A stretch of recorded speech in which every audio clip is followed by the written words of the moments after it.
Hi, hello, my dear students, my dear children. This is the part 5 class of our chapter Democracy, Meaning and Scope.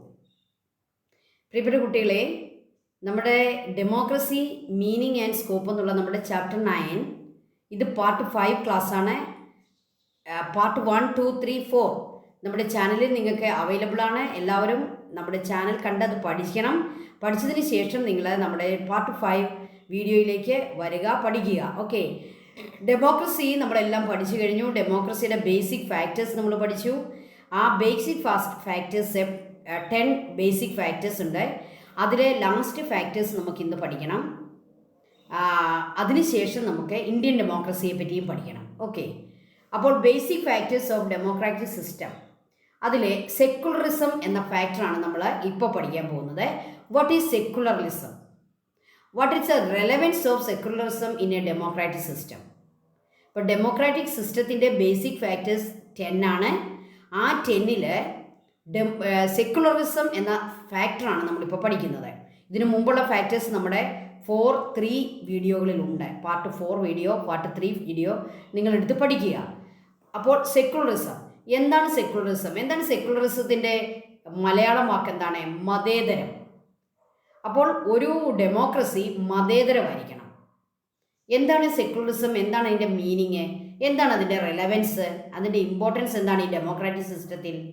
The basis of the concept of secularism is a clear separation between the state and religion. ഈ secularism അല്ലെങ്കിൽ മതേതരം എന്ന വാക്കിൻ്റെ ആ കോൺസെപ്റ്റിൻ്റെ തന്നെ അതിൻ്റെ ഒരു അടിസ്ഥാനം എന്താണ്? സ്റ്റേറ്റും റിലീജിയനും രണ്ടാക്കുക. Separate state and religion.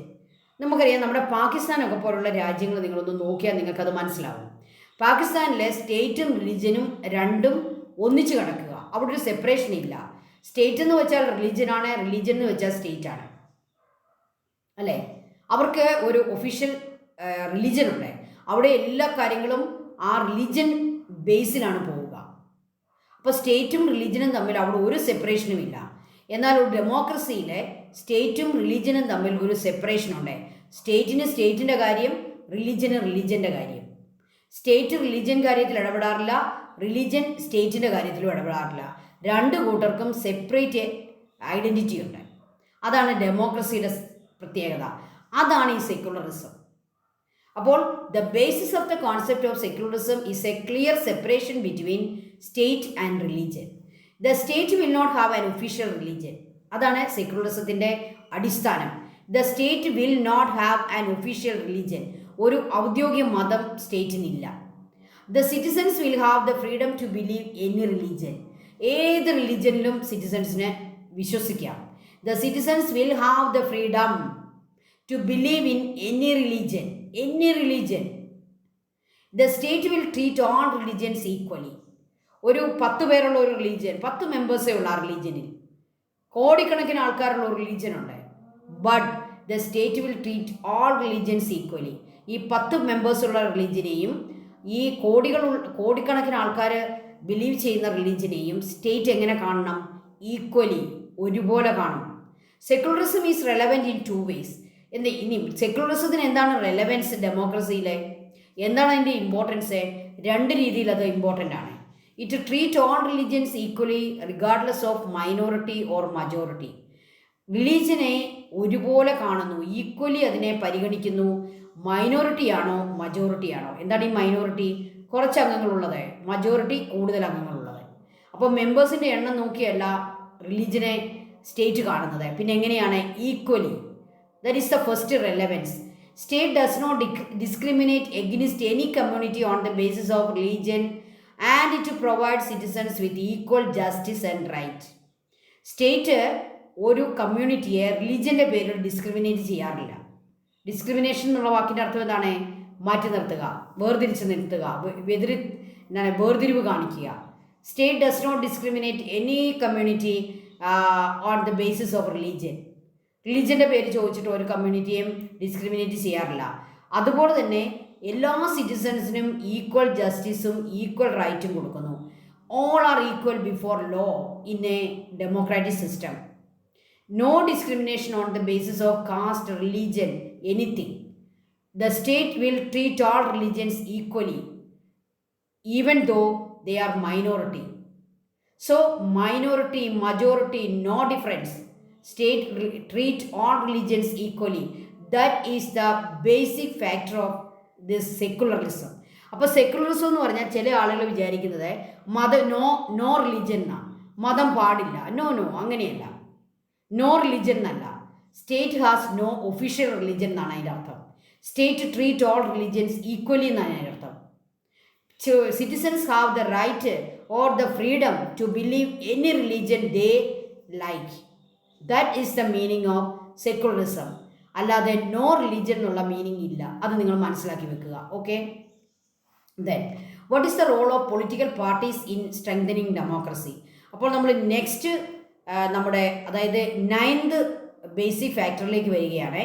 Political parties. Political parties ഇല്ലാതെ ഒരു ഡെമോക്രസി ഇല്ല. അതിൻ്റെ ഒരു ബേസിക് ഫാക്ടറാണ്. നമ്മൾ 9ാമത്തെ ഫാക്ടറാണ് ഇപ്പോൾ പഠിക്കുന്നത് കേട്ടോ. സെക്കുലറിസം എന്ന് പറയുന്നത് നമ്മുടെ 8ാമത്തെ ഫാക്ടറായിരുന്നു. പൊളിറ്റിക്കൽ പാർട്ടീസ് ഉള്ളത് നമ്മൾ 9ാമത്തെ നമ്മുടെ ബേസിക് ഫാക്ടറാണ്. എന്താണ് ഈ പൊളിറ്റിക്കൽ പാർട്ടീസിൻ്റെ റോള് ഒരു ഡെമോക്രസിയിൽ? പൊളിറ്റിക്കൽ പാർട്ടികളില്ലാതെ നമുക്കൊരു ഡെമോക്രസിയെ ചിന്തിക്കാൻ പോലും പറ്റുകയില്ല. Political parties are essential element in modern democracy. It is N essential element. They play an important role in creating political awareness and shaping public opinion in a democracy. ഒരു ഡെമോക്രസിയിൽ ഏറ്റവും കൂടുതൽ വേണ്ട ഒന്നാണ് പൊളിറ്റിക്കൽ അവയർനെസ്. പൊളിറ്റിക്കൽ അവയർനെസ് ഇല്ലാത്തവരാണ് ഈ vote ചെയ്യാനൊക്കെ പോകാത്തത്. അവർക്ക് വോട്ടിംഗ് ഉണ്ട്, അതിനുള്ള റൈറ്റ് ഉണ്ട്, വോട്ടിനുള്ള എലിജിബിലിറ്റി ഉണ്ട്, എല്ലാം ഉണ്ട്. പക്ഷേ അവർ വോട്ട് ചെയ്യാൻ പോവോ? ഇല്ല. കുറേ ആളുകൾ വീട്ടിലിരിക്കും. അതെന്തുകൊണ്ടാണ്? അവർക്ക് പൊളിറ്റിക്കൽ അവയർനെസ് ഇല്ലാത്തത് കൊണ്ടാണ്. അപ്പോൾ പൊളിറ്റിക്കൽ പാർട്ടീസാണ് എന്ത് കൊണ്ടുവരുന്നത്? ഈ creating political awareness and shaping public opinion in a democracy. നമുക്കറിയാം ഒരു ഡെമോക്രസിയിൽ ഏറ്റവും പ്രധാനപ്പെട്ട ഒരു കാര്യമാണ് പബ്ലിക് ഒപ്പീനിയൻ ഓർ പൊതുജനാഭിപ്രായം. പബ്ലിക് ഒപ്പീനിയനെ ബേസ് ചെയ്തുകൊണ്ടാണ് ഗവൺമെൻറ് പോളിസികളും പ്രോഗ്രാമുകളും ഉണ്ടാക്കുന്നത്, പ്രോജക്റ്റുകളും ഒക്കെ ഉണ്ടാക്കുന്നത്. പബ്ലിക് ഒപ്പീനിയൻ ഫ്രെയിം ചെയ്യുന്നതും ആര് തന്നെയാണ്? This political parties. അവരുടെ ക്യാമ്പയിനിങ്സ്, അവരുടെ മീറ്റിങ്സ്, അവരുടെ ഡെമോൺസ്ട്രേഷൻസ്, ഇതിലൂടെയാണ് ആളുകൾക്ക് പൊളിറ്റിക്കൽ അവയർനെസ് ഉണ്ടാവുകയും പൊളിറ്റിക്കൽ ഒപ്പീനിയൻ ഉണ്ടാവുകയും അവരുടെ മാർച്ചസ്, സ്ട്രൈക്കുകളെ എന്തെല്ലാം മെത്തേഡ്സ് അവർ ഉപയോഗിക്കുക. Political parties they use so many methods.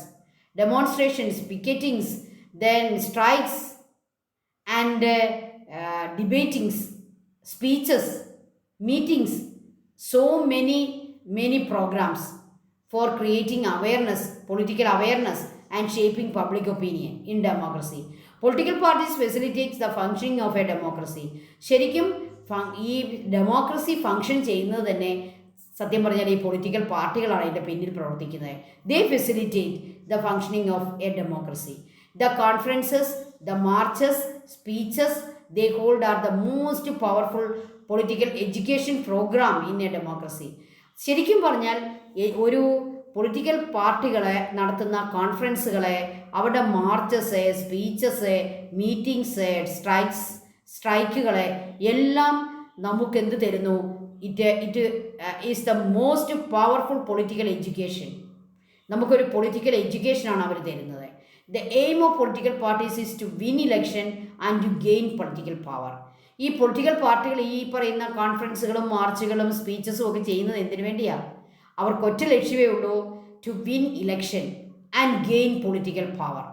Government ഉണ്ടാക്കണം, ഇലക്ഷൻ ജയിക്കണം. അതാണ് അവരുടെ അൾട്ടിമേറ്റ് ഗോൾ, അവരുടെ ultimate aim. To win election and gain political power. അങ്ങനെ അധികാരത്തിലെത്തണം. ഓക്കെ, അതാണ് ഓരോ പാർട്ടിയും അതിനായിട്ടാണ് ശ്രമിക്കുന്നത്. പക്ഷേ എല്ലാവർക്കും എത്താൻ പറ്റുമോ? ഇല്ല. അതിൽ ഒന്നോ രണ്ടോ പാർട്ടികളായിരിക്കും വിജയിക്കുക. അപ്പോൾ അവർ ഗവൺമെൻറ് ഫോം ചെയ്യും. അപ്പോൾ നിങ്ങളൊന്ന് ഓർത്ത് നോക്കിയേ, പൊളിറ്റിക്കൽ പാർട്ടികൾ എന്ന് പറയുന്നത് നമ്മൾ പലപ്പോഴും വിചാരിക്കും പൊളിറ്റിക്കൽ പാർട്ടികൾ സ്ട്രൈക്ക് ഉണ്ടാക്കുന്നു, അവർ വലിയ പബ്ലിക് ന്യൂസൻസ് ആണെന്നൊക്കെ നമ്മൾ വിചാരിക്കും, അവരൊരു ശല്യമാണെന്ന് വിചാരിക്കും. അങ്ങനെയല്ല. പൊളിറ്റിക്കൽ പാർട്ടീസ് ഒരു ഡെമോക്രസിയെ ലൈവായിട്ട് നിർത്തുന്നു, ഡെമോക്രസിയെ കൂടുതൽ മീനിങ് ഫുൾ ആക്കുന്നു, ഡെമോക്രസിയെ കൂടുതൽ അവർ പൊളിറ്റിക്കൽ എഡ്യൂക്കേഷൻ ജനങ്ങൾക്ക് കൊടുക്കുന്നു, പൊളിറ്റിക്കൽ അവയർനെസ് കൊടുക്കുന്നു, പബ്ലിക് ഒപ്പീനിയൻ അവർ ഫോം ചെയ്യുന്നു, അല്ലേ? അവർ ഇലക്ഷൻ വിൻ ചെയ്യുന്നു, ഗവൺമെൻറ് ഉണ്ടാക്കുന്നു. So political parties are inevitable part of democracy. Then last ഫാക്ടറിലേക്ക് നമ്മൾ വരികയാണ്, ഓപ്പോസിഷൻ. നമുക്കറിയാം പൊളിറ്റിക്കൽ പാർട്ടിയിൽ റൂളിംഗ് പാർട്ടിയുമുണ്ട്, ഓപ്പോസിഷൻ പാർട്ടിയുമുണ്ട്. നമ്മളതിന് മലയാളത്തിൽ പ്രതിപക്ഷം എന്ന് പറയും, ഒപ്പോസിഷൻ. അവർ വേണോ? പ്രതിപക്ഷം വേണോ? വേണ്ടേ? അല്ലേ? പ്രതിപക്ഷത്തും ഉണ്ട് കുറേ MLA മാരെ. ഈ MLA മാർക്കെല്ലാം നമുക്കറിയാം സാലറിയും കാര്യങ്ങളും എല്ലാം കൊടുക്കുന്നുണ്ട്. അവർ വെറുതെ ഇരുന്ന് സാലറി മേടിക്കുന്നവരാണോ? അല്ല, നമ്മൾ അങ്ങനെ ചിന്തിക്കരുത്. ഓപ്പോസിഷൻ എന്ന് പറയുന്ന പ്രതിപക്ഷത്തിന് അവരുടേതായ റോള് ഒരു ഡെമോക്രസിയിലുണ്ട്. ഓപ്പോസിഷൻ ഇല്ലാത്ത ഒരു ഡെമോക്രസിയെ പറ്റി നമുക്ക് ചിന്തിക്കാനേ പറ്റുകയില്ല. റൂളിംഗ് പാർട്ടി ഉള്ളതുപോലെ തന്നെ ഒപ്പോസിഷൻ പാർട്ടിയും വേണം. അവർക്കും ചില റോളുകളൊക്കെ ഡെമോക്രസിയിൽ ചെയ്യാനുണ്ട്. അതെന്തൊക്കെയാണെന്ന് നമുക്ക് നോക്കാം. The opposition plays an important role in a democratic system. What are they? A constructive opposition carefully examine and evaluate all the activities of the government. Their main duty is to carefully examine the activities and evaluate the government. ഗവൺമെൻറ്റിൻ്റെ ആക്ടിവിറ്റീസിനെ carefully observe ചെയ്യുക, evaluate ചെയ്യുക, അവരെ evaluate ചെയ്ത് അവരെ criticise ചെയ്യുക. Okay. Along with criticizing the wrong policies of the administration, it gathers public opinion and suggests alternative policies to correct them. അവരെ നമ്മുടെ ഗവൺമെൻറ്റിനെ ഈ ഓപ്പോസിഷൻ ക്രിട്ടിസൈസ് ചെയ്യുന്നു, അവരുടെ റോങ് പോളിസീസിനെ ക്രിട്ടിസൈസ് ചെയ്യുന്നതിനോടൊപ്പം they suggest alternative policies to correct them. ആ തെറ്റായ പോളിസികളെ ക്രിട്ടിസൈസ് ചെയ്തിട്ട് കൈ കെട്ടിയിരിക്കരുത്. പിന്നെ എന്ത് ചെയ്യണം? അത് കറക്റ്റ് ചെയ്യാനുള്ള ഓൾട്ടർനേറ്റീവ് പോളിസീസ് കൊടുക്കണം.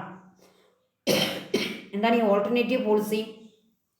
പകരമുള്ള കാര്യങ്ങൾ പറഞ്ഞു കൊടുക്കണം. ഇത് എങ്ങനെയല്ല, നിങ്ങളുടെ ഈ പോളിസി റോങ് ആണ്, പകരം നിങ്ങൾക്ക് ഇങ്ങനൊരു പോളിസി ചെയ്യാം. അതാണ് ഈ ഓൾട്ടർനേറ്റീവ് പോളിസി.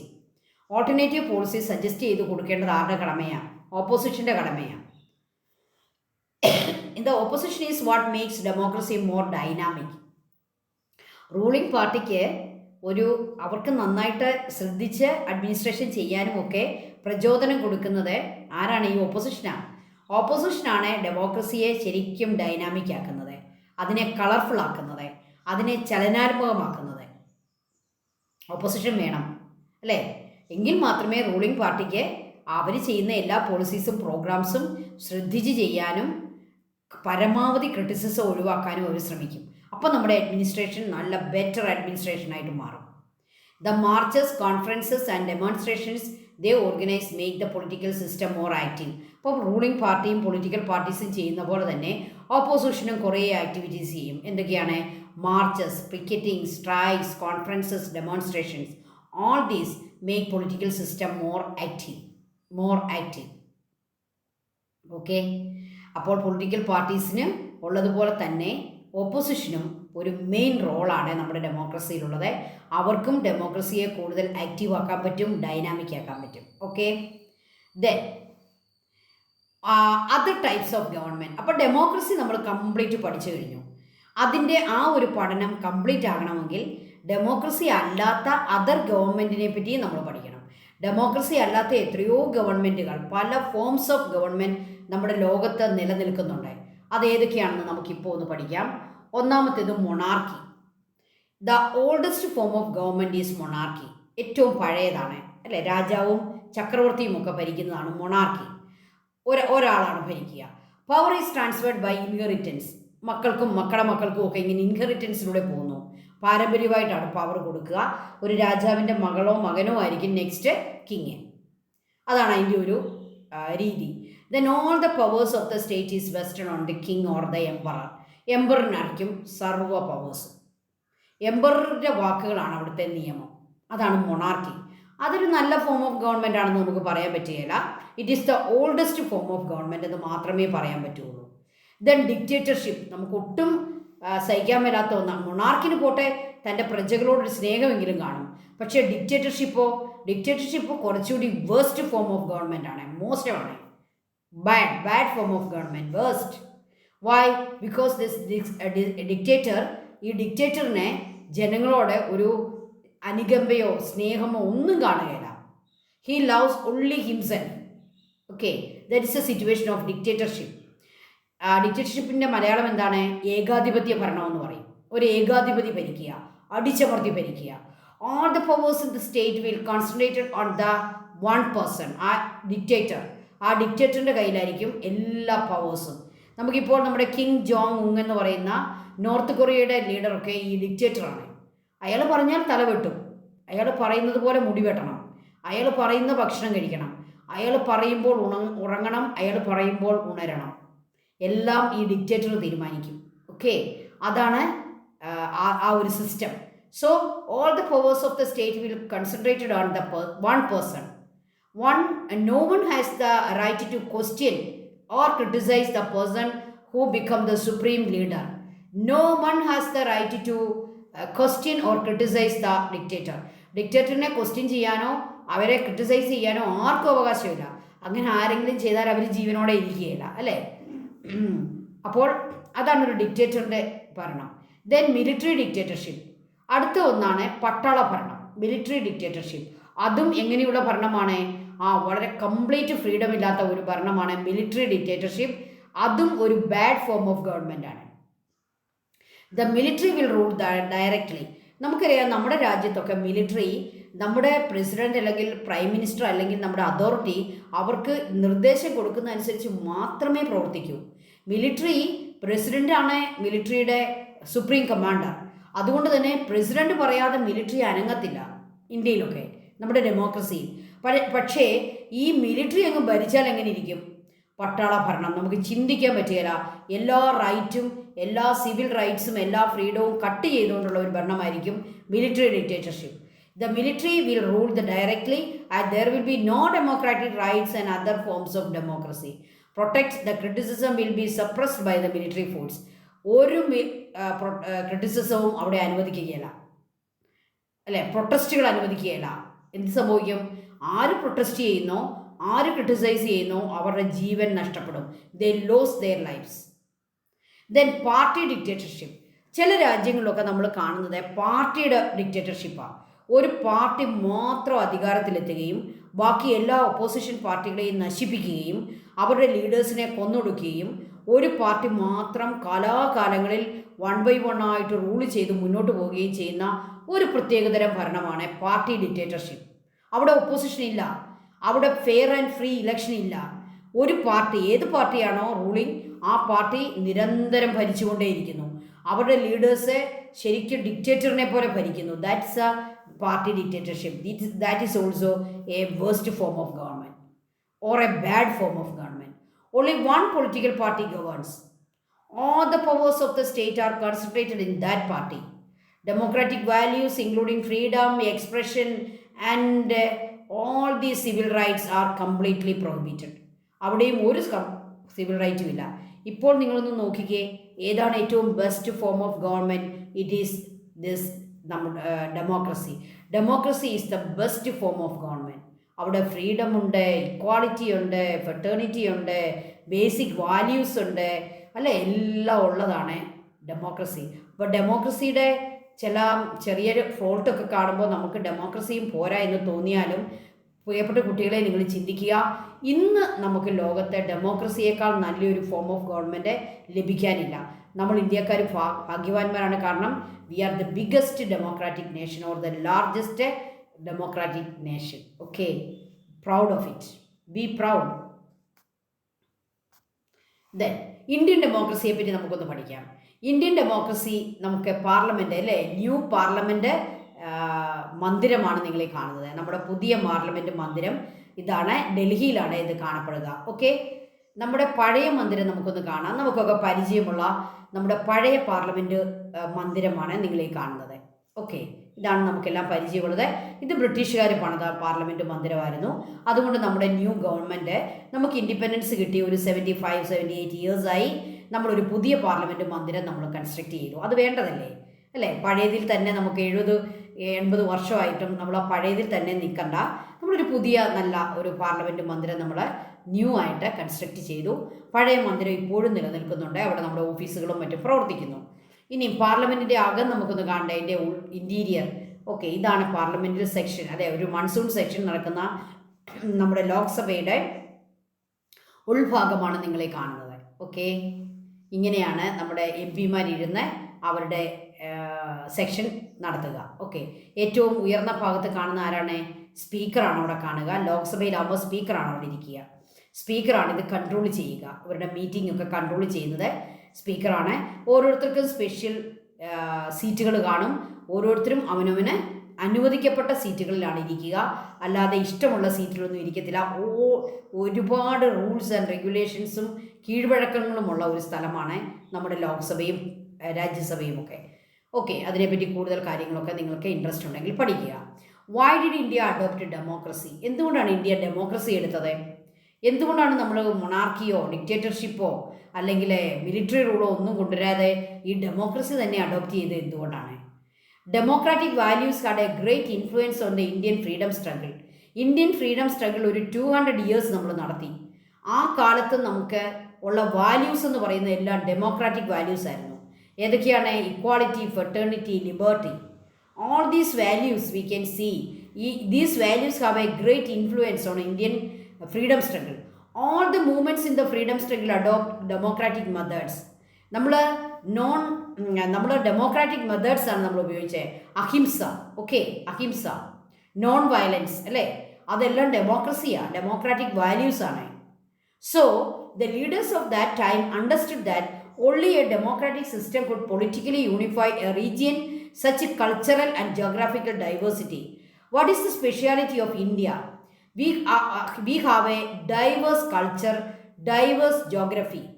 നമ്മുടെ ക്ലൈമറ്റ്, നമ്മുടെ ജോഗ്രഫി, നമ്മുടെ ടോപ്പോഗ്രഫി, നമ്മുടെ റിലീജിയൻ, നമ്മുടെ language, our customs, traditions, our celebrations, our culture, everything is diverse. അതുകൊണ്ടാണ് ഇന്ത്യയെ പറ്റി പറയുന്നത് ഡൈവേഴ്സിറ്റിയാണ് ഇന്ത്യയുടെ പ്രത്യേകത.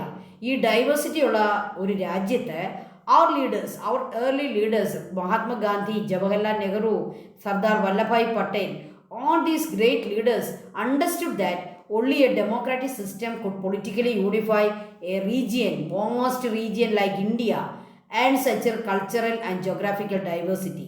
So they adopt democracy. The architect of India, independent India, I told you, this Mahatma Gandhi, Jawaharlal Nehru, or Sardar Vallabhbhai Patel, all these leaders, architects of independent India understood that only a democratic system can ensure a peaceful transfer of power between governments.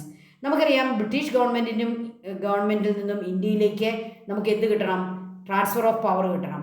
അതുപോലെ ഇന്ത്യയിലെ അന്നത്തെ local കിങ്ങുകളുണ്ടായിരുന്നു, അവരുടെ കയ്യിൽ നിന്നും transfer of power എങ്ങോട്ട് വരണം? Independent ഇന്ത്യയിലേക്ക് വരണം.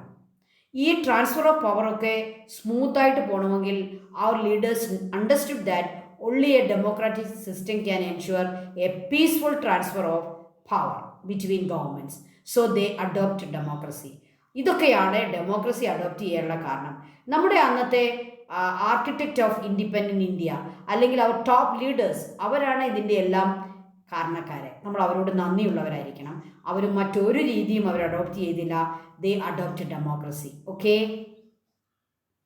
Then what are the major features of the Indian democratic system? ഒരു ഡെമോക്രസിയുടെ ഫീച്ചേഴ്സ് നിങ്ങൾക്കറിയാം. അപ്പോൾ ഇന്ത്യൻ ഡെമോക്രാറ്റിക് സിസ്റ്റത്തിൻ്റെ ഫീച്ചേഴ്സും ഏകദേശം അതൊക്കെ തന്നെയാണ്. ഓക്കെ, ഡെമോക്രസിയിൽ വേണ്ട എല്ലാ ഫീച്ചേഴ്സും നമ്മുടെ ഡെമോക്രസിയിലുണ്ട്, ഇന്ത്യൻ ഡെമോക്രസിയിലുണ്ട്. എന്തുകൊണ്ടാണ്? നമ്മുടെ ഇന്ത്യൻ ഡെമോക്രസി എന്ന് പറയുന്നത് ഒരു കംപ്ലീറ്റ് ഡെമോക്രസിയാണ്. പാർലമെൻ്ററി സിസ്റ്റമാണ് നമുക്കിവിടെ ഉള്ളത്. ഡെമോക്രസിയിൽ 2 സിസ്റ്റം ഉണ്ട്, parliamentary system and presidential system. India ഏതാണ് അഡോപ്റ്റ് ചെയ്തിരിക്കുന്നത്? Parliamentary system. Then universal adult franchise നമുക്കുണ്ട്. എന്താണ്? നമ്മുടെ ഈ 18 ഇയേഴ്സ് കഴിഞ്ഞ് എല്ലാവർക്കും നമുക്ക് വോട്ട് ചെയ്യാനുള്ള റൈറ്റ് ഉണ്ട്. അതാണ് universal adult franchise. Then elected government ആണ് നമുക്കുള്ളത്. 5 ഇയേഴ്സ് കഴിയുമ്പോൾ നമ്മൾ ന്യൂ ഗവൺമെൻറ്റിനെ ഇലക്റ്റ് ചെയ്യുന്നു. ഇൻഡിപെൻഡൻറ്റ് ജുഡീഷ്യറിയും ജുഡീഷ്യൽ റിവ്യൂവും നമുക്കുണ്ട്. ഇൻഡിപെൻഡൻ്റ് ആയിട്ടുള്ള ജുഡീഷ്യറി ഉണ്ട്, ജുഡീഷ്യൽ റിവ്യൂ ഉണ്ട്. പാർട്ടി സിസ്റ്റം ഇന്ത്യയിലുണ്ടല്ലോ, എത്ര പാർട്ടികളാണ് അല്ലേ? നമ്മളൊരു ബുക്ക് എടുത്ത് പാർട്ടികളുടെ എണ്ണം എഴുതിയാൽ ഇന്ത്യയിലെ പാർട്ടികൾ തീരുകയില്ല. നമുക്ക് സ്റ്റേറ്റ് പാർട്ടീസ് ഉണ്ട്, നാഷണൽ പാർട്ടീസ് ഉണ്ട്, ലോക്കൽ പാർട്ടീസ് ഉണ്ട്. Okay, small and big parties, a number of parties. So party system. Then pluralism. ഇത്രയുമാണ് നമ്മുടെ ഡെമോക്രാറ്റിക് സിസ്റ്റത്തിൻ്റെ features. Indian democratic system has these type of features. എത്ര ഫീച്ചേഴ്സ് ഉണ്ട്? 6 features. Okay, then parliamentary system of India. നമുക്ക് ഓരോ ഫീച്ചറിനെയും നമുക്കൊന്ന് ഡീറ്റെയിൽഡായിട്ട് പഠിച്ചു പോകാം. പാർലമെൻ്ററി സിസ്റ്റം എന്ന് പറഞ്ഞാൽ എന്താണ്? നമ്മൾ ഓൾറെഡി നമ്മുടെ ഡെമോക്രസിയിലെ പാർലമെൻ്ററി സിസ്റ്റം നമ്മുടെ ഡീറ്റെയിൽഡ് ആയിട്ട് പഠിച്ചതാണ്. ഇന്ത്യൻ ഡെമോക്രസിയിലെ ഇന്ത്യൻ പാർലമെൻ്ററി സിസ്റ്റത്തിൻ്റെ പ്രത്യേകതകൾ നമുക്കിപ്പോൾ ഒന്ന് പഠിക്കാം. India adopt parliamentary system. The parliament of India has 2 houses. The upper house is Rajya Sabha and the lower house is Lok Sabha. Upper house Rajya Sabha, lower house Lok Sabha. Then head of the state is the president. നമ്മുടെ president ആണ് head of the state. First citizen ആണ് അല്ലേ, first citizen. But the real powers will be exercised by the council of ministers. അപ്പോൾ പ്രസിഡന്റിൻ്റെ, നമ്മുടെ രാജ്യത്തെ പ്രസിഡന്റിൻ്റെ power എന്ന് പറയുന്നത് നോമിനലാണ് അല്ലേ, വലിയ പവറൊന്നും പ്രസിഡന്റിനില്ല. അദ്ദേഹം നമ്മുടെ സ്റ്റേറ്റിൻ്റെ ഹെഡാണ്. വലിയ പദവിയൊക്കെയാണ്, പക്ഷെ പവർ കുറവാണ്. പക്ഷേ യഥാർത്ഥ പവർ ആരുടെ കയ്യിലാണ് ഇരിക്കുക? The real power exercised by council of ministers. നമ്മുടെ മിനിസ്റ്റേഴ്സിൻ്റെ കയ്യിലാണ്, അവരുടെ ആ സംഘത്തിലാണ് റിയൽ പവർ. കൗൺസിൽ ഓഫ് മിനിസ്റ്റേഴ്സിനെ ഹെഡ് ചെയ്യുന്ന ആരാണ്? Prime minister. അപ്പോൾ ശരിക്കും പറഞ്ഞാൽ നമ്മുടെ രാജ്യത്തെ ഏറ്റവും പവർഫുൾ ആരാണ്? നമ്മുടെ ക്യാബിനറ്റും പ്രൈം മിനിസ്റ്ററുമാണ്, പ്രൈം മിനിസ്റ്ററും. പക്ഷേ ആലങ്കാരികമായിട്ട് നമ്മൾ പറയുമ്പോൾ ആരാണ് നമ്മുടെ head? Head of the state is the president. That is the parliamentary system in India. Parliamentary system parliament has 2 houses, president, upper house, lower house. കേട്ടോ, അത്രയും വേണം. പാർലമെൻറ്റ് കംപ്ലീറ്റ് ആണെങ്കിൽ പ്രസിഡന്റ് വേണം, അപ്പർ ഹൗസ് വേണം, ലോവർ ഹൗസ് വേണം. Upper ഹൗസും lower ഹൗസും എന്ത് ചെയ്യുന്നു? Loss ഉണ്ടാക്കുന്നു. പ്രസിഡന്റ് അതിലെന്ത് ചെയ്യുന്നു? സൈൻ ചെയ്യുന്നു. അപ്പോൾ അവർ 3 പേരും അതിനകത്ത് ഇൻക്ലൂഡാണ്. Okay. Then prepare a note on the importance of universal adult franchise in democracy. ഇന്ത്യയിലെ യൂണിവേഴ്സൽ അഡൽട്ട് ഫ്രാഞ്ചൈസ് എന്താണ്? പ്രായപൂർത്തി വോട്ടവകാശം എന്ന് പറയുന്നത് എന്താണ്? According to the article 326 of the Indian constitution, ഇതൊരു 1 വേർഡ് ക്വസ്റ്റ്യൻ ആണ്. ഇന്ത്യൻ കോൺസ്റ്റിറ്റ്യൂഷനിലെ ആർട്ടിക്കിൾ 326, നമ്മുടെ ഇന്ത്യൻ കോൺസ്റ്റിറ്റ്യൂഷൻ പല ആർട്ടിക്കിൾസ് ഉണ്ട്. അതിലെ 326ാമത്തെ ആർട്ടിക്കിളിലാണ് അഡൽട്ട് ഫ്രാഞ്ചൈസിനെ പറ്റി പറഞ്ഞിരിക്കുക. The citizens of India, all the citizens of India have the right to vote regardless of caste, religion, gender or class. ക്ലാസ്സോ ജെൻഡറോ റിലിജനോ കാസ്റ്റോ, എന്താ ഈ ജെൻഡർ? മെയിൽ ഫീമെയിൽ, ഫീമെയിൽസിനും ഉണ്ട് മെയിൽസിനും ഉണ്ട്, നമുക്ക് വോട്ട് ചെയ്യാനുള്ള റൈറ്റ് ഉണ്ട്. അപ്പോൾ ജെൻഡറോ ക്ലാസ്സോ റിലിജനോ കാസ്റ്റോ ഒന്നും നോക്കാതെ all citizens of India have the right to vote. When the constitution came to existence, the voting age was 21 years. നമ്മുടെ കോൺസ്റ്റിറ്റ്യൂഷൻ ഉണ്ടായ 1950 അല്ലേ? കോൺസ്റ്റിറ്റ്യൂഷൻ നമുക്ക് നിലവിൽ വന്ന വർഷം 1950. ആ 50-ലൊക്കെ നമ്മുടെ വോട്ടിംഗ് പ്രായം എത്രയായിരുന്നോ? ഏജ് 21 ഇയേഴ്സ് ആയിരുന്നു. Now it is 18 years. എന്നാണ് ഈ 18 ഇയേഴ്സിലേക്ക് നമ്മൾ റെഡ്യൂസ് ചെയ്തത്? 1989. നമ്മുടെ രാജീവ് ഗാന്ധി എന്ന് പറയുന്ന നമ്മുടെ ഫോർമർ പ്രൈം മിനിസ്റ്ററിൻ്റെ കാലത്തെ 1989-ൽ ഈ 21 ഇയേഴ്സിനെ നമ്മളെ റെഡ്യൂസ് ചെയ്ത് ഇപ്പോൾ വോട്ടിംഗ് ഏജ് എന്ന് പറയുന്നത് 18 ഇയേഴ്സാണ്. ഇതിനൊരു കോൺസ്റ്റിറ്റ്യൂഷണൽ അമെൻഡ്മെൻറ്റ് നമ്മൾ കൊണ്ടുവന്നു. കോൺസ്റ്റിറ്റ്യൂഷനിൽ 21 ഇയേഴ്സ് ആയിരുന്നു എഴുതിയിരുന്നത്. അത് നമ്മൾ തിരുത്തി 18 ഇയേഴ്സ് എന്ന് എഴുതിയത് 61st constitutional amendment, 61ാം constitution amendment. ഈ കോൺസ്റ്റിറ്റ്യൂഷൻ അമെൻഡ്മെൻറ്റ് എന്നുള്ള വേർഡ് ഒരു ടെക്നിക്കൽ വേർഡാണ്. കോൺസ്റ്റിറ്റ്യൂഷൻ തിരുത്തുക എന്നാണ് അതിൻ്റെ അർത്ഥം. കോൺസ്റ്റിറ്റ്യൂഷനിൽ എന്തെങ്കിലും ആഡ് ചെയ്യുകയോ കോൺസ്റ്റിറ്റ്യൂഷനിൽ നിന്ന് എന്തെങ്കിലും മൈനസ് ചെയ്യുകയോ ചെയ്യുന്നതാണ് അമെൻഡ്മെൻ്റ് എന്ന് പറയുക. അതൊരു ടെക്നിക്കൽ വേർഡാണ്. കോൺസ്റ്റിറ്റ്യൂഷൻ തിരുത്തുക എന്നൊന്നും നമ്മൾ പറയാൻ പാടില്ല, അങ്ങനെ നമ്മൾ ഉപയോഗിക്കത്തില്ല. നമ്മൾ എന്താണ് ഉപയോഗിക്കേണ്ടത്? കോൺസ്റ്റിറ്റ്യൂഷൻ അമെൻഡ്മെൻ്റ് എന്ന് ഉപയോഗിക്കണം. പല കോൺസ്റ്റിറ്റ്യൂഷൻ അമെൻഡ്മെൻറ്റ് നമ്മൾ വരുത്തിയിട്ടുണ്ട് കേട്ടോ. നമ്മൾ കാലാകാലങ്ങളിൽ കോൺസ്റ്റിറ്റ്യൂഷനിൽ ചില മാറ്റങ്ങളും കൂട്ടിച്ചേർക്കലുകളും തിരുത്തലുകളും ഒക്കെ വരുത്തേണ്ടി വരും. അതൊക്കെ നമ്മുടെ പാർലമെൻറ്റ് ചെയ്യുന്നുണ്ട്. ആ പാർലമെൻറ്റിന് മാത്രമേ അതിനുള്ള റൈറ്റ് ഉള്ളൂ. പാർലമെൻറ്റാണ് നമ്മൾ കോൺസ്റ്റിറ്റ്യൂഷൻ അമെൻഡ് ചെയ്യുക. അങ്ങനെ കോൺസ്റ്റിറ്റ്യൂഷൻ അമെൻഡ് ചെയ്ത 61ാമത്തെ അമെൻഡ്മെൻറ്റിൽ 1989-ൽ നമ്മളൊരു തിരുത്ത് വരുത്തി. എന്താണ്? 21 ഇയേഴ്സ് എന്നുള്ളത് വെട്ടി നമ്മൾ എത്രയെന്ന് എഴുതി? അത് റെഡ്യൂസ് ചെയ്ത് 18 ഇയേഴ്സ് എന്ന് എഴുതി. അപ്പോൾ 18 ഇയേഴ്സ്, നിങ്ങൾക്കൊരു 3 കൊല്ലം കൂടി 2 കൊല്ലം കൂടിയൊക്കെ കാത്തിരുന്നാൽ മതി, നിങ്ങൾക്ക് ഈ വോട്ടിങ്ങിനുള്ള റൈറ്റ് കിട്ടും. അതാണ് adult franchise, universal adult franchise. നമുക്കറിയാം നമ്മുടെ വെസ്റ്റേൺ രാജ്യങ്ങളിലും അമേരിക്കയിലും പോലും അവരുടെ ഈ ഡെമോക്രസി തുടങ്ങിയ കാലത്ത് ലേഡീസിനും അതുപോലെ തന്നെ ഈ സ്ലേവ്സിനും ഒന്നും വോട്ടിങ്ങിനുള്ള റൈറ്റ് ഇല്ലായിരുന്നു. അവിടെ മെയിൽ പേഴ്സൺസിന് മാത്രമേ വോട്ടിംഗ് റൈറ്റ് ഉള്ളായിരുന്നു. പക്ഷേ ഇന്ത്യ എന്ന് നമ്മൾ ഇൻഡിപെൻഡൻസിലേക്ക് വന്നോ, എന്ന് നമ്മുടെ കോൺസ്റ്റിറ്റ്യൂഷൻ നമ്മൾ കൊണ്ടുവന്നോ, അന്നു മുതൽ നമുക്ക് എല്ലാവർക്കും വോട്ടിങ്ങിനുള്ള അവകാശമുണ്ട്. പക്ഷേ 21 ഇയേഴ്സ് കംപ്ലീറ്റ് ചെയ്യണമായിരുന്നു അന്ന്. ഇന്നോ 18 ഇയേഴ്സ് കംപ്ലീറ്റ് ചെയ്താൽ all the citizens of India have the right to vote. ഇനി നമുക്കൊരു ഇലക്റ്റഡ് ഗവൺമെൻറ്റാണ് ഉള്ളത്. നമ്മുടെ ഇലക്ഷനെ സംബന്ധിച്ച് നമുക്കൊന്ന് നോക്കാം. ഇന്ത്യയുടെ കാര്യമാണ് പറയുന്നത്. In India the government is formed by representatives elected by the people. നമ്മുടെ ഡെമോക്രസി എന്ന് പറയുന്നത് തന്നെ നമ്മുടെ റെപ്രസെൻറ്റേറ്റീവ്സ് ആണല്ലോ, അല്ലേ? Of the people, by the people and for the people. അപ്പോൾ ഇലക്ഷനിലൂടെ വരുന്ന റെപ്രസെൻറ്റേറ്റീവ്സ് ആണ് നമ്മളെ ഗവേൺ ചെയ്യുന്നത്, നമ്മുടെ ഗവൺമെൻറ് ഫോം ചെയ്യുന്നത്. The term of the government is 5 years. ഓരോ ഗവൺമെൻറ്റിനും നമ്മുടെ കോൺസ്റ്റിറ്റ്യൂഷൻ അനുസരിച്ച് 5 years ആണ് അവരുടെ term. After the expiration of the 5 years, expire ആയി കഴിയുമ്പോൾ, അവരുടെ ആ 5 കൊല്ലം തീർന്നു കഴിയുമ്പോൾ, ന്യൂ ഇലക്ഷൻ വെയർ ഹെൽഡ്, പുതിയ ഇലക്ഷൻ വരും. And new government come to power, പുതിയ ഗവൺമെൻറ് വരും. അതാണ് നമ്മുടെ സിസ്റ്റം. അപ്പോൾ ഓരോ 5 yearsലും നമ്മൾ എന്ത് ചെയ്യുന്നു? പഴയ ഗവൺമെൻറ് എക്സ്പയർ ആവുന്നു, നമ്മൾ ഇലക്ഷൻ നടത്തുന്നു, new government came to power. ഇനി ആരാ ഇലക്ഷൻ നടത്തുന്നത്? പ്രൈം മിനിസ്റ്റർ ആണോ? പ്രസിഡൻ്റ് ആണോ? നോ. അവർക്കാർക്കും അതിനുള്ള റൈറ്റ് ഇല്ല. അതിനൊരു പ്രത്യേക ബോഡി തന്നെ നമ്മൾ ഉണ്ടാക്കിയിട്ടുണ്ട്, ഒരു പ്രത്യേക കമ്മീഷൻ അതിനുണ്ട്. എന്താണ് ആ കമ്മീഷൻ്റെ പേര്? And election commission exist to conduct free and fair election in India. ഒരു ഫ്രീ ആൻഡ് ഫെയർ ഇലക്ഷൻ ഇന്ത്യയിൽ കൊണ്ടുവരാൻ നമുക്കൊരു ഇലക്ഷൻ കമ്മീഷനുണ്ട്. ഇലക്ഷൻ കമ്മീഷൻ നാഷണൽ ലെവലിലും ഉണ്ട്, സ്റ്റേറ്റ് ലെവലിലും ഉണ്ട്. ഇലക്ഷൻ കമ്മീഷണർ നമുക്കുണ്ട്. 3 പേരാണ് ഇലക്ഷൻ കമ്മീഷണർ. ഈ ഇലക്ഷൻ കമ്മീഷനാണ് നമ്മുടെ ഇലക്ഷൻസ് കണ്ടക്ട് ചെയ്യുക. അല്ലാതെ പ്രധാനമന്ത്രിയോ പ്രസിഡൻറ്റോ മിനിസ്റ്റേഴ്സോ ഒന്നുമല്ല. അവർക്കാർക്കും അതിനകത്ത് ഒരു കാര്യവുമില്ല. ഇലക്ഷൻ കമ്മീഷൻ ഒരു ഇൻഡിപെൻഡൻറ്റ് ബോഡിയാണ്, ഒരു കോൺസ്റ്റിറ്റ്യൂഷണൽ ബോഡിയാണ്. അവർക്ക് വലിയ അധികാരങ്ങളാണുള്ളത്. They conduct free and fair election. അതാണ് നമ്മുടെ ഇലക്ഷൻ്റെ കാര്യം. സോ ഇന്ത്യയിൽ ഒരു ഇലക്റ്റഡ് ഗവൺമെൻറ് ആണുള്ളത്. അപ്പോൾ നമ്മുടെ ഇന്ത്യയുടെ ഡെമോക്രസിയുടെ പ്രത്യേകതകളാണ് നമ്മൾ ഓരോന്നോരോന്ന് കണ്ടത്. നമ്മൾ ഏതൊക്കെയാണ് കാണുന്നത്? നമ്മൾ കണ്ടത് നമുക്ക് പാർലമെൻ്ററി സിസ്റ്റമുണ്ട്, അതുപോലെ തന്നെ നമുക്ക് യൂണിവേഴ്സൽ അഡൽറ്റ് ഫ്രാഞ്ചൈസ് ഉണ്ട്. ഇത് രണ്ടാമത്തെ നമ്മുടെ ഫാക്ടറാണ്. മൂന്നാമത്തെ നമ്മുടെ ഫാക്ടറാണ് നമുക്കൊരു ഇലക്റ്റഡ് ഗവൺമെൻറ് ഉണ്ട്. ഇനിയും നമുക്ക് ഒരു ഇൻഡിപെൻഡൻറ്റ് ജുഡീഷ്യൽ സിസ്റ്റം ഉണ്ട്. നമ്മുടെ ജുഡീഷ്യൽ സിസ്റ്റവും ഇൻഡിപെൻഡൻ്റ് ആണ്. അവരെ ആരും പ്രഷർ ചെയ്യാൻ പാടില്ല. നമ്മുടെ ജഡ്ജസ് ഫ്രീ ആയിട്ടാണ് ജഡ്ജ്മെൻറ്റ് പറയുക. നമ്മുടെ ജുഡീഷ്യൽ സിസ്റ്റത്തിൻ്റെ ആ ഒരു ഫ്ലോ എങ്ങനെയാണ്?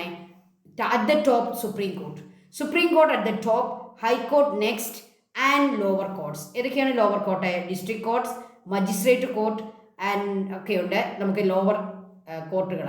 അപ്പോൾ ഏറ്റവും സുപ്രീം ഏതാണ്? Supreme court. അതുകൊണ്ടാണ് അതിൻ്റെ പേര് തന്നെ സുപ്രീം കോർട്ട് എന്നാൽ ടോപ്പ്. അതിന് താഴെ എല്ലാ സ്റ്റേറ്റുകളിലും ഹൈക്കോർട്ടുണ്ട്. കേരളത്തിൻ്റെ ഹൈക്കോർട്ട് എവിടെ ഇരിക്കുന്നത്? തിരുവനന്തപുരത്താണോ എറണാകുളത്താണോ? നമ്മുടെ ഹൈക്കോർട്ട് എറണാകുളത്താണ് കേട്ടോ, തിരുവനന്തപുരത്തല്ല. നമ്മുടെ തലസ്ഥാനം തിരുവനന്തപുരം ആണെങ്കിലും നമ്മുടെ ഹൈക്കോർട്ട് വെച്ചിരിക്കുന്നത് എറണാകുളത്താണ്. കാരണം ഒരു സെൻട്രൽ പോർഷനിലാണ് വെച്ചിരിക്കുന്നത്. വെസ്റ്റിലുള്ളവർക്കും ഈസ്റ്റിലുള്ളവർക്കും നമ്മുടെ വെസ്റ്റും ഈസ്റ്റും നോർത്തും സൗത്തും എല്ലാവർക്കും വരാൻ പറ്റുന്ന പോലെ എറണാകുളത്താണ് നമ്മുടെ ഹൈക്കോർട്ട് ഇരിക്കുന്നത്. എല്ലാ സ്റ്റേറ്റുകളിലും ഒരു ഹൈക്കോർട്ടുണ്ട് കേട്ടോ. അതിന് താഴേക്ക് ലോവർ കോർട്ടുകളുണ്ട്, മജിസ്ട്രേറ്റ് കോർട്ടും മുനിസിപ്പൽ കോർട്ടും നമ്മുടെ ഡിസ്ട്രിക്ട് കോർട്ടുകളും ഒക്കെയുണ്ട്. The judiciary is independent of the executive and legislature. Judiciary, executive, legislature, ഇത് മൂന്നും നമ്മുടെ ഗവൺമെൻറ്റിൻ്റെ 3 ബ്രാഞ്ചുകളാണ്. ഈ 3 ബ്രാഞ്ചും ഇൻഡിപെൻഡൻ്റാണ്. അവനവൻ്റെ കാര്യം, അവരവരുടെ പവർ, ഒരാളുടെ കാര്യത്തിൽ ഇടപെടത്തില്ല. അപ്പോൾ judiciary in Indian democracy, judiciary is independent. They are independent like executive and legislature. The court is the guardian of the constitution. നമ്മുടെ കോൺസ്റ്റിറ്റ്യൂഷൻ, നമ്മളെല്ലാവരും ഏറ്റവും ബഹുമാനിക്കുന്ന ഒന്നാണ് നമ്മുടെ കോൺസ്റ്റിറ്റ്യൂഷൻ, നമ്മുടെ ഭരണഘടന. ആ ഭരണഘടനയുടെ ഗാർഡിയനാണ് കോർട്ട്. ആരാ ഗാർഡിയൻ? നിങ്ങളുടെ ഗാർഡിയൻ ആരാ? നിങ്ങളുടെ അച്ഛനും അമ്മയുമാണ് നിങ്ങളുടെ ഗാർഡിയൻ, അല്ലേ? അച്ഛനും അമ്മയും മരിച്ചുപോയ കുട്ടികൾക്കായിരിക്കും, മറ്റാരെങ്കിലും ഒക്കെ ആയിരിക്കും അവരുടെ ഗാർഡിയൻ. എന്നാൽ അച്ഛനും അമ്മയും ഉള്ള കുട്ടികളുടെ ഗാർഡിയൻ എന്ന് പറയുന്നത് അച്ഛനും അമ്മയും തന്നെയാണ് എന്ന് പറയുന്നത് പോലെ, എന്ന് പറഞ്ഞാൽ നമ്മുടെ രക്ഷകർത്താവ്, അല്ലേ? അതുപോലെ നമ്മുടെ കോൺസ്റ്റിറ്റ്യൂഷൻ്റെ രക്ഷകർത്താവാണ് നമ്മുടെ കോർട്ട്. കോൺസ്റ്റിറ്റ്യൂഷനിൽ നമ്മുടെ ലെജിസ്ലേച്ചറോ എക്സിക്യൂട്ടീവോ ലെജിസ്ലേച്ചറോ ആരെങ്കിലും കോൺസ്റ്റിറ്റ്യൂഷനിൽ എന്തെങ്കിലും അതിക്രമം കാണിച്ചാൽ, കോൺസ്റ്റിറ്റ്യൂഷനിൽ ആവശ്യമില്ലാതെ എന്തെങ്കിലും തിരുത്തലുകളോ എന്തെങ്കിലും കൂട്ടിച്ചേർക്കലുകളോ ഒക്കെ വരുത്തിയാൽ അത് കോർട്ട് കണ്ടിട്ടും അവരത് ബാൻ ചെയ്യും, അവരതിനെ ഡിസ്പോസ് ചെയ്യും. ഒരു മാറ്റവും അവർ സമ്മതിക്കുകയില്ല. അതെല്ലാം നല്ല ഭരണഘടനയ്ക്ക് യോജിച്ച രീതിയിലുള്ള എന്തോ അവരനുവദിക്കും. ഭരണഘടനയെ, നമ്മുടെ കോൺസ്റ്റിറ്റ്യൂഷനെ എൻറിച്ച് ചെയ്യുന്ന എന്തെങ്കിലും ആണെങ്കിൽ ദേ അലാവും, അല്ലെങ്കിലോ കോർട്ട് അതിനെ ഇല്ലാതാക്കും. സോ അവർ supreme court is the guardian of the constitution. The court has the power to declare the constitutional act of the executive and the legislature invalid. ലെജിസ്ലേച്ചറോ എക്സിക്യൂട്ടീവോ അൺകോൺസ്റ്റിറ്റ്യൂഷണൽ ആക്ട് എടുത്താൽ, എന്താണ് ഈ അൺകോൺസ്റ്റിറ്റ്യൂഷണൽ ആക്ട്? കോൺസ്റ്റിറ്റ്യൂഷന് വിരുദ്ധമായിട്ടുള്ള ആക്ട്, കോൺസ്റ്റിറ്റ്യൂഷനെ നശിപ്പിക്കുന്ന ആക്ട്, അങ്ങനൊരു ആക്ട് അവരെടുത്താൽ അത് ഇൻവാലിഡായിട്ട് പ്രഖ്യാപിക്കും. കോർട്ട് എന്ത് ചെയ്യും? അതിനെ ഇൻവാലിഡ് ആണെന്ന് പറയും, അത് നിലനിൽക്കത്തില്ലെന്ന് പറയും. That is invalid. അതിന് പറയുന്ന പേരാണ് ജുഡീഷ്യൽ റിവ്യൂ. മനസ്സിലായോ? ജുഡീഷ്യൽ റിവ്യൂ എന്ന് പറഞ്ഞാൽ എന്താണ്? എക്സിക്യൂട്ടീവോ ലെജിസ്ലേച്ചറിലോ അൺകോൺസ്റ്റിറ്റ്യൂഷണൽ ആയിട്ടുള്ള ഒരു ആക്ട് സംഭവിച്ചാൽ കോർട്ട്, അത് ഏത് കോർട്ടിന് മാത്രമേ അതിനുള്ള അധികാരമുള്ളൂ? Supreme court. Supreme court declare it as invalid. അതിനെ ഇൻവാലിഡായിട്ട് ഡിക്ലെയർ ചെയ്യും, അതിനെ പ്രഖ്യാപിക്കും. അതാണ് ജുഡീഷ്യൽ റിവ്യൂ. അപ്പോൾ നമ്മുടെ ജുഡീഷ്യൽ സിസ്റ്റം വളരെ ഇൻഡിപെൻഡൻ്റ് ആണ്. നമ്മുടെ സുപ്രീം കോർട്ടാണ് ടോപ്പ് അതോറിറ്റി. ഹൈക്കോർട്ടുകളുണ്ട്, ലോവർ കോർട്ടുകളുണ്ട്. സുപ്രീം കോർട്ടാണ് നമ്മുടെ കോൺസ്റ്റിറ്റ്യൂഷൻ്റെ ഗാർഡിയൻ. ഓക്കെ, അവർക്ക് റിവ്യൂ ചെയ്യാനുള്ള അവകാശമുണ്ട്. എന്താണ് റിവ്യൂ എന്ന് പറഞ്ഞാൽ മറന്നു പോകരുത്. അൺകോൺസ്റ്റിറ്റ്യൂഷണൽ ആയിട്ടുള്ള ആക്ടുകളെ ഇൻവാലിഡായിട്ട് പ്രഖ്യാപിക്കുന്നതാണ് review. Okay, thank you children, thank you. നമ്മുടെ ഇന്നത്തെ ക്ലാസ് അവസാനിക്കുകയാണ്. വീണ്ടും ഒരു വീഡിയോയുമായിട്ട് ടീച്ചർ എത്തുന്നതായിരിക്കും. Okay, thank you. May God bless you all.